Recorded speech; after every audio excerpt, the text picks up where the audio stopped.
السلام علیکم۔ ایران سے سامنے آئی ایک ایسی خاتون جس کی عمر تو 56 سال ہو چکی ہے، لیکن وہ ایک ایسی بڑی سیریل کلر ہے جس نے اپنے 20 سے زیادہ خامند مار ڈالے، اور اس طریقے سے مارے کہ آج تک کسی کو اس کا پتہ بھی نہیں چل سکا۔ یہ خاتون اس وقت عدالت میں اپنا ٹرائل دیکھ رہی ہے، اور کہا جاتا ہے کہ اس کو ممکنہ طور پہ سزائے موت ہی دی جائے گی۔ لیکن آخر کیوں اس خاتون نے اپنے 20 سے زیادہ شوہر کیوں قتل کیے، اور اتنے لوگوں سے شادی کرنے کی وجہ کیا تھی؟ تو اس کو انٹرنیشنل میڈیا پہ ایک ہائپ مل چکی ہے۔ امریکہ، یورپ، برطانیہ سمیت مڈل ایسٹ کے ہر ایک اخبار کے اوپر اس کو شیئر کیا جا رہا ہے۔ بہت عرصہ تک یہ کیس خفیہ رہا، لیکن اب اس کی سٹوری سامنے آنے کے بعد اس کو ہر جگہ ڈسکس کیا جا رہا ہے۔ یہ قصہ ہے ایک خاتون، ایرانی خاتون جس کا نام کلثوم کبرا ہے، اور یہ بتاتی ہے کہ اس نے 56 سال کی عمر میں یہ اریسٹ ہوئی ہے، اور یہ بتاتی ہے کہ اس نے اپنے 11 شوہروں کو قتل کیا ہے، لیکن میڈیا رپورٹ یہ کہتی ہے کہ یہ قانون سے بچنے کے لیے، سزا سے بچنے کے لیے یہ بتا رہی ہے، ورنہ جو اس کا نشانہ بننے والے 20 سے بھی زائد ہیں۔ تفصیل کچھ اس طرح سے ہے کہ یہ خاتون ایسے اشخاص سے شادی کرتی جو مالدار اور بیمار ہوتے۔ یہ مالدار اور بیمار ہونا اس لیے چوز کرتی کہ ان لوگوں کو آسانی کے ساتھ راستے سے ہٹایا جا سکتا ہے۔ اس کا مین جو ریزن ہوتا تھا شادی کرنے کا، وہ بھاری حق مہر اور اپنے مرحوم شوہر کا جتنا بھی ورثہ ہے اس میں پیسہ سمیٹنا اس کا ٹارگٹ ہوا کرتا تھا۔ یہ ایسی میٹنگز میں جاتی جہاں پہ آزادانہ خیال رکھنے والے لوگ ملتے، یہ ایسے لوگوں کو تاڑتی جن کے پاس اچھا خاصا بینک بیلنس ہے اور ان کی عمر زیادہ ہے، تو ان سے یہ شادی کی خواہش کا اظہار کرتی، اور اکثر اوقات یہ ایسے مردوں کا بھی انتخاب کرتی جن کی بیویاں نہیں ہیں۔ تو عموماً لوگ فوراً سے ہاں کر دیتے، اور پھر یہ اس کے بعد ان کی جو شوگر اور دیگر امراض کی دوائیاں تھیں، ان دوائیوں کے اندر ایسی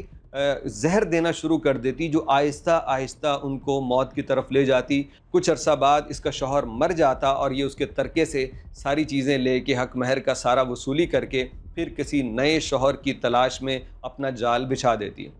اس کی تفصیلات کچھ اور بھی آئی ہیں۔ یہ اصل میں ایک خاتون اتنی ظالم کیسے ہو گئی؟ تو کئی لوگوں نے اس کو اس کے انتقام سے تعبیر کیا کہ خاتون جب اپنا انتقام لینے پہ آتی ہے تو وہ 100 مردوں سے بھی زیادہ خطرناک ہو جاتی ہے۔ بتانے والے بتاتے ہیں کہ اس کی پہلی شادی 18 سال کی عمر میں ہوئی تھی، جو کہ اس کی مرضی کے خلاف کر دی گئی، اور جس شخص سے شادی ہوئی وہ ذہنی مریض تھا۔ یہ شادی زیادہ عرصہ نہ چل سکی اور آخرکار اس کو طلاق ہو گئی۔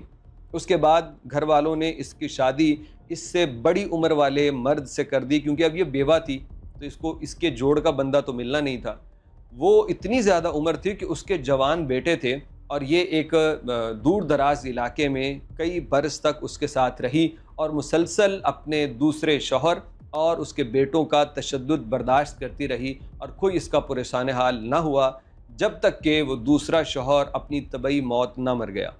دوسرے شوہر کے ظلم سہتے سہتے یہ اندر ہی اندر میں اس کے اندر ایک لاوا ابل رہا تھا، اور آخرکار اس نے پھر فیصلہ کیا کہ میں ساری زندگی مردوں کو نشانہ بناؤں گی، ان کی دولت حاصل کروں گی۔ اس کے بعد اس نے ایسی میٹنگز کے اندر بیٹھنا شروع کر دیا جس میں اس طرح کے لوگ اسے آسانی سے مالدار اور عمر رسیدہ بیمار لوگ مل جاتے، اور ان سے شادیاں کرتے کرتے یہ یہاں تک پہنچی، حتیٰ کہ 2023 میں جب آخری اس کے شوہر کا انتقال ہوا تو اس وقت اس کے بیٹے کو شک ہوا کہ وجہ کچھ اور ہے، میرا باپ اتنا بیمار بھی نہیں تھا جتنی جلدی وہ مر گیا۔ اس نے اپنے ایک دوست سے یہ بات کی تو اس نے خاتون کو دیکھ کے پہچان لیا کہ اس کی شادی تو میرے مرحوم والد سے بھی ہوئی تھی، اور اس کو بھی اس نے زہر دینے کی کوشش کی تھی، اور میرے والد نے اس کو گھر سے نکال دیا تھا۔ اس کے بعد پولیس کو رپورٹ کیا گیا، پولیس آئی، گرفتار ہوئی، تفتیش کی گئی، تو اس خاتون نے اقرار کر لیا، اور اول تو یہ صرف یہی اقرار کرتی رہی کہ میں نے 2 لوگوں کو ایسا کرنے کی کوشش کی، ایک مر گیا اور ایک زندہ رہا۔ لیکن بعد میں جب پولیس نے مزید تفتیش کی تو اب تک 11 افراد کو مارنے کا اعتراف یہ کر چکی ہے، اور انویسٹیگیشن بتاتی ہیں کہ مختلف ایسے کیس بھی ملے ہیں جس میں ابھی تک بیوی کون تھی یہ سامنے نہیں آ سکے، لیکن وہ بھی پراسرار حالت میں لوگ مرے ہیں، اور یہ 20 سے زائد ہیں۔ یہ خاتون کبھی بھی کسی مرد کے ساتھ 2 مہینے سے زیادہ نہیں رکی،